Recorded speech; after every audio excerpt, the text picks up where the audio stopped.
Lysander?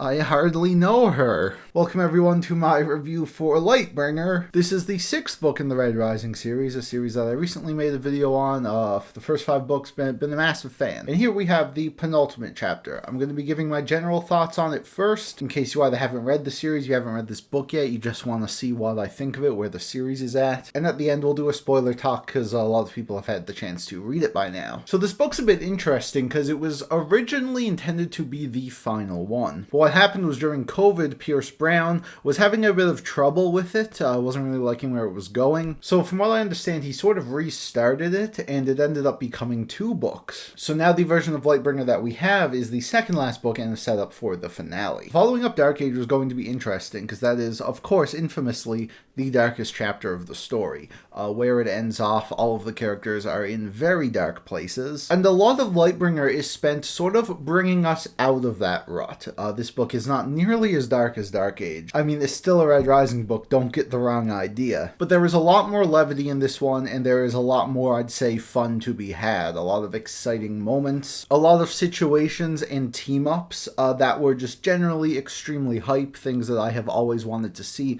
especially since this new leg of the series started in Iron Gold. While Dark Age called back to the original trilogy a lot in negative ways, like bad things were happening because of it, here it's almost like the opposite, where there are a lot of callbacks to the original series, but in a good way, in a way that made you feel warm and nostalgic and amped up. But again, not to say that dark things aren't happening, because, of course, you know.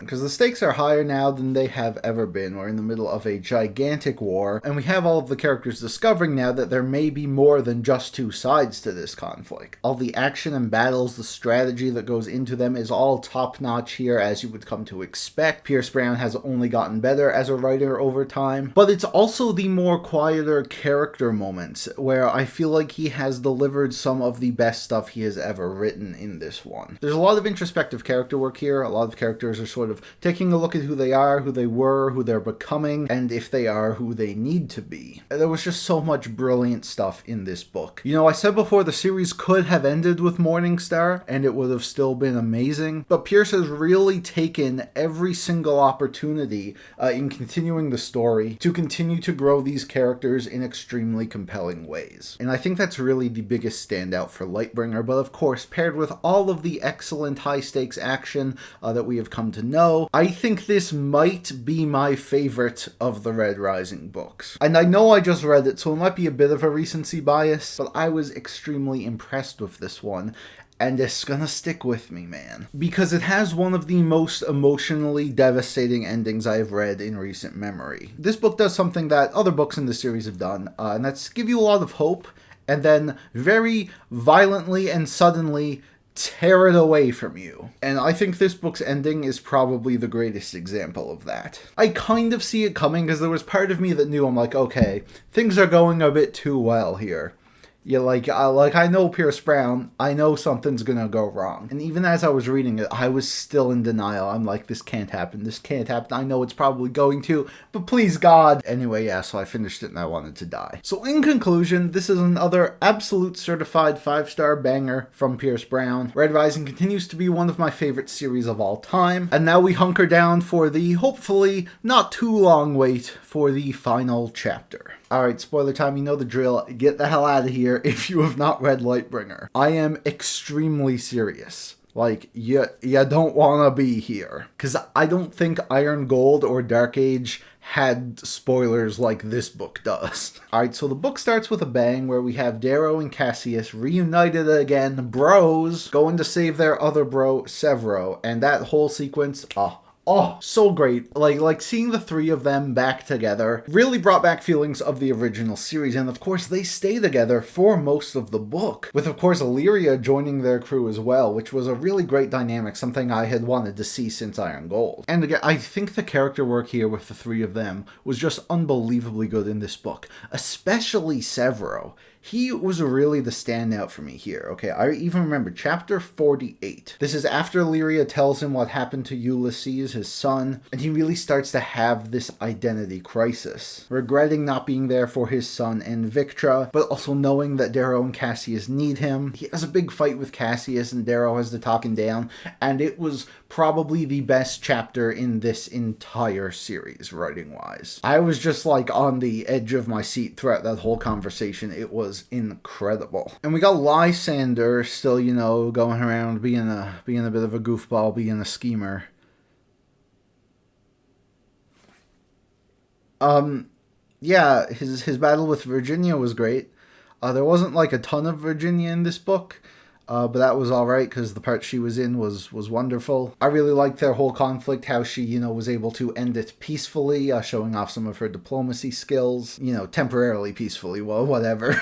But of course, now you have Fa and the Obsidians, the Ascomanni, throwing a wrench in everyone's plans, as now they've just decided to go crazy and kill everyone. So it was really great seeing all these surprises and twists and strategies that had to change because of that. And of course, when Darrow and crew finally confront him, it was absolutely incredible. One of the best duels in the series, Darrow versus Va. Of course, ending with Darrow not killing him, but sort of exposing him as a fraud. You have all the Obsidians who have been following him suddenly just like not knowing what to do, because who they essentially look to as a god just wasn't. But of course, he did have to die somehow. I don't think there was any way he was walking out of this one, so of course Volga gets the finishing blow, which was great because we saw sort of how she had become brainwashed by him, and her stuff with Lyria when they finally reunite was really sad, so it was nice that she was able to sort of break out of that hold he had on her. Anyway, they take Fa's head, they go to like make a truce or whatever, it doesn't matter, Cassius is killed.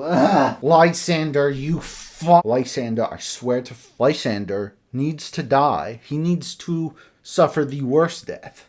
Oh my god! The fourth part of this book, called Brothers, and you know, we see Darrow and Cassius talking. They're like, oh man, we're such good friends, don't we love it? Let's make plans for the future, let's talk about how close friends we are, love you bro. And I'm thinking the whole time, I'm like, Pierce, I see what you're doing, but don't.